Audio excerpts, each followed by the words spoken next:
Hey, Kerry here. Wanted to talk to you about Zillow Offers today. I've had a number of people ask me exactly what it's all about, and I want to share my understanding because I've done quite a bit of research about it.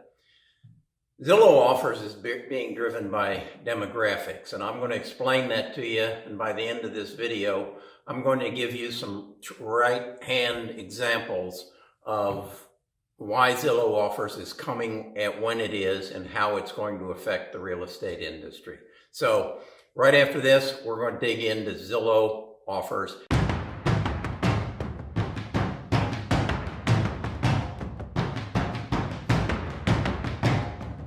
Okay, I'm in a baby boomer's home, and the baby boomers are what is driving the Zillow Offers program. And what I mean by that is the baby boomers have basically driven our economy since 1946, when the first one was born, through 1964, when the last one was born, and then up until today.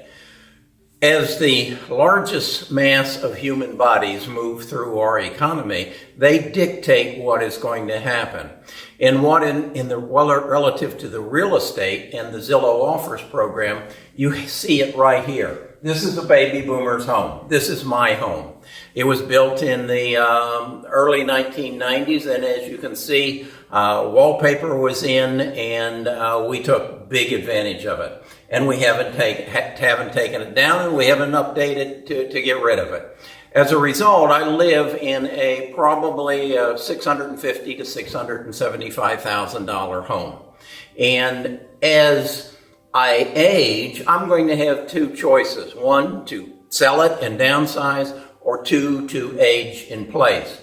And if I choose the second one, to age in place, then the decision will fall on my heirs, because I will die somewhere in the 2020s, and this house will pass to them. So Zillow knows that. All the iBuyers know that 79 million baby boomers are going to be the largest transfer of wealth in the history of mankind, particularly starting in 2023.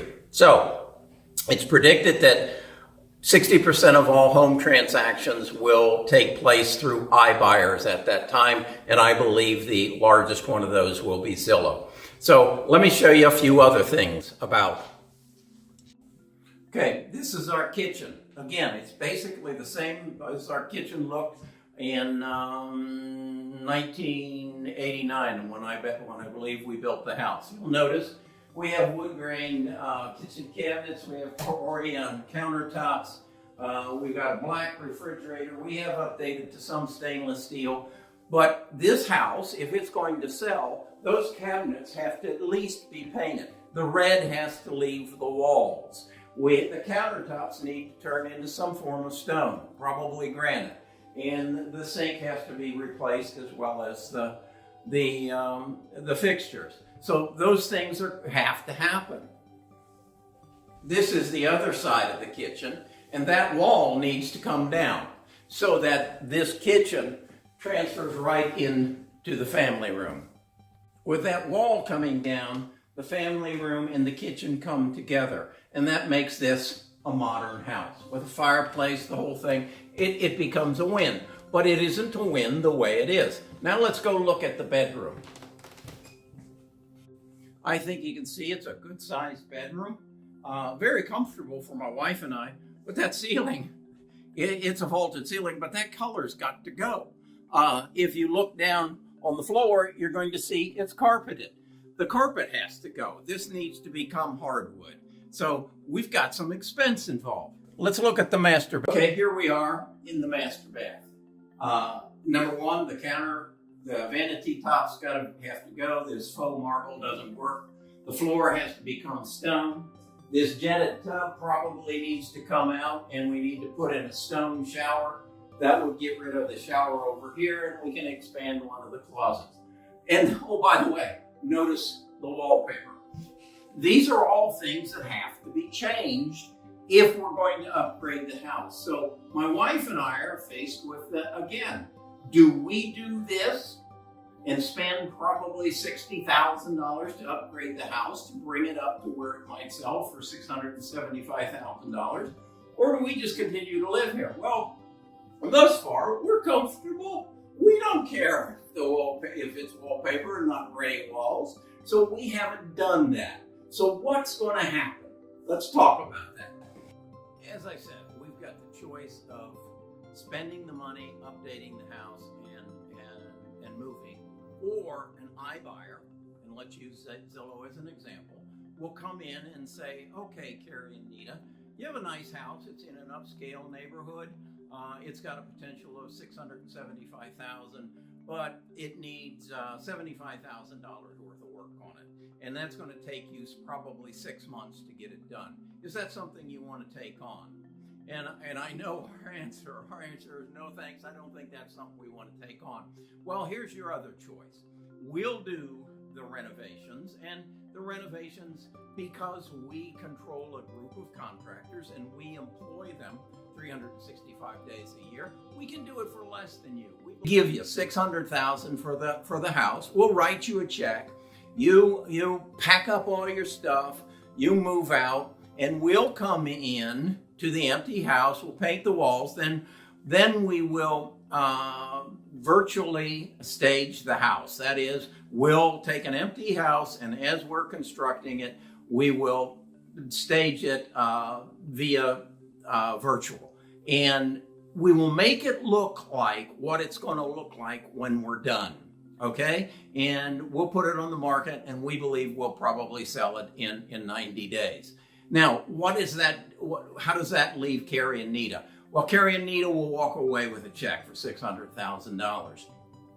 And we'll be happy, and we'll go downsize, move to the beach, or whatever we choose to do. How would that compare if we went with a conventional real estate agent? Well, the conventional real estate agent is going to recognize as well that it needs $75,000 worth of work on it, and they'll probably put a price of $610,000, and we'll walk away with $600,000.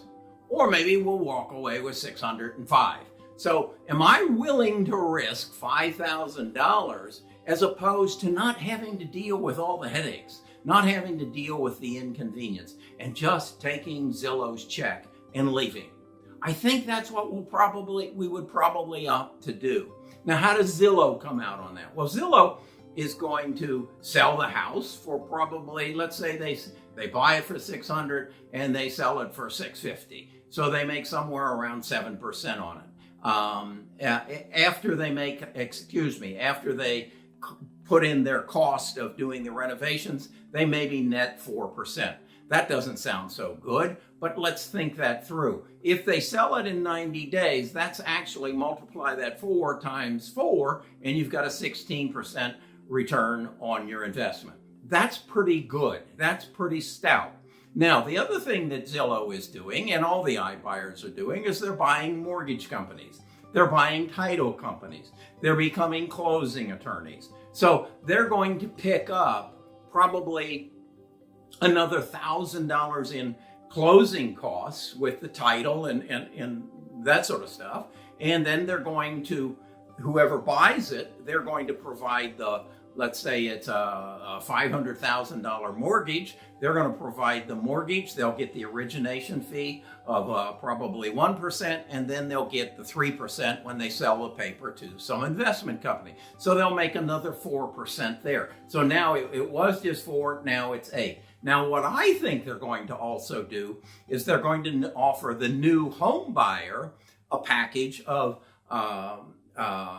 property and casualty insurance, car insurance, life insurance, and all the other insurances, homeowners warranty on the appliances, all the other things that new home buyer needs. Now, let's say then, so they're going to have an additional form of income and it's going to be a reoccurring income, unlike the origination of the mortgage and the sale of the house. That's a one-time income. You can't get rich in this world today on one-time incomes. You have to have a continuing source of income. Do a little research on Amazon.com. 91% of their business is when you buy your ink cartridge from them, or your printer, or your clothes from them. And that represents less than 10% of their profits. 9% of their business is in their web or their cloud services, and it represents 85% of their profits. So that's where I think Zillow is going to go as well, and follow that business model such that they have a source of reoccurring income. They sell the person the house, they sell them their insurance, they bundle their internet, their TV, and their cell phone, and they attach all these continuing sources of income, and they become a monstrous company. I've said it in another video. You look at your expenses on a monthly basis, and you look at how much you send to Amazon, and then you look at how much you spend to support your home, your insurance, your mortgage payment, your phone, and your security systems. And this could be the largest corporation in the world if they do it right. And I think they are going to do it right, because I think they're going to watch my videos and figure it out. So that's what I think is going to happen there. So as a real estate agent, where do you fit into this equation? This will be probably the high end of what Zillow is going to do, or the other iBuyers.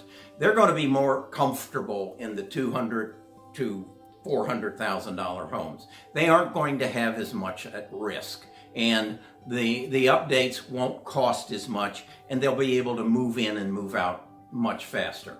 And that is, quite honestly, where the bulk of the baby boomer homes are going to be found. So that's going to be the mainstay of the business. Where they're not going to be able to go is in the luxury home business, because basically they can't, at least to my interpretation, they can't risk $2 million on a home or $1 million on a home and then have it sit for a year.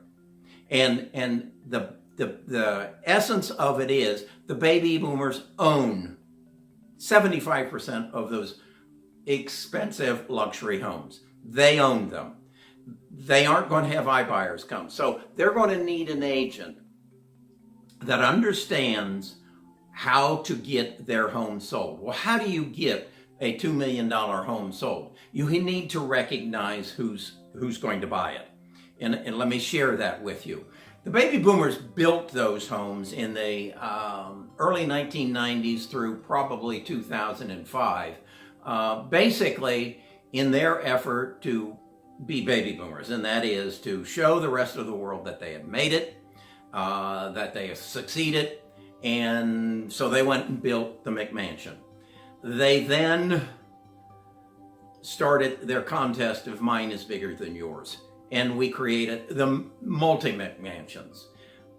And those homes now need to have someone step in who has the same mindset. This is not going to come from the Generation Xers. First of all, the Generation Xers are 25%, their generation is 25% smaller than the boomer generation, and that's due to one thing, for the most part, May 6, 1960, the introduction of the birth control pill. That made Generation X 25% smaller. As a result, the buyer pool for these big homes is much smaller. Add that to that fact that we devastated them in 2008 by taking away their second home, which and if not just the equity, and in some cases took away their jobs, because truly the baby boomers engineered the real estate bubble, which is also known as the subprime crisis. We controlled the banks, we controlled Congress, we regulated the banks, and we bought those houses to flip them and put them underwater. So those things happened, and they will continue. That's just something that we have to live with. But so Generation X isn't going to step up and take their McMansions. Who is? It's the population that wants to show the world they've made it. And who is that? Well, it's, for the most part, it's foreign nationals. We have a lot of people moving into our country from foreign countries, and they want to show their people, and they want to show us that they have made it. So they are the market for the McMansions, and I'm experiencing that in my sales. So that's who we, as smart real estate agents, have to market to.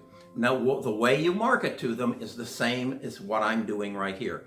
You have to show them a house. I make a 8-minute or more video on every house that I list so that they can see in the comfort of their home what I have to offer them. And that's what you need to do. Now, how do you get all this together? I've done two things. I've created a website called bestofusagents.com, and I explain all this, and I create a training program, which is one in which I email you on a every 2-week basis information on what I'm doing and how I'm doing it. I also have on there the book that I've written that basically tells you the basics of social media marketing and how you put it together and how you master Facebook, how you master LinkedIn, how you master Instagram, so that you get the message out to the people who are going to potentially buy the homes. That's something. Now, just today, I started a group Facebook page. And again, it is under Best of US Agents. I really encourage you, all real estate agents, join it. It is going to be a place, and the whole push on it is to get astute real estate agents to share what they're doing. Share what they're doing that's working, and share what they're doing that's not working, so that we can all grow together. And that's my goal. Keep you informed, keep you knowledgeable of what is happening in the industry and how you can profit off of it. We are going to shrink in ranks. Now, there are 2 million of us as real estate agents right now. That will come down to half by 2025. 2023 is when the baby boomer die-off starts. That's when the Zillow offers and those are going to kick in major time, because let's just play that out. I don't take Zillow offer. My wife and I age in place. We die right here. My son lives 400 miles away. He's going to basically say, he'll call Zillow Offers up and say, come, make me an offer. Let's get out of this house and turn it into cash as quick as possible. It might go for $550,000. That's not too good for my neighbor who just paid $650 for his house. So that's probably the next real estate bubble if we don't have an increase in foreign nationals coming into our country to buy these big homes, because Generation X just ain't going to do it.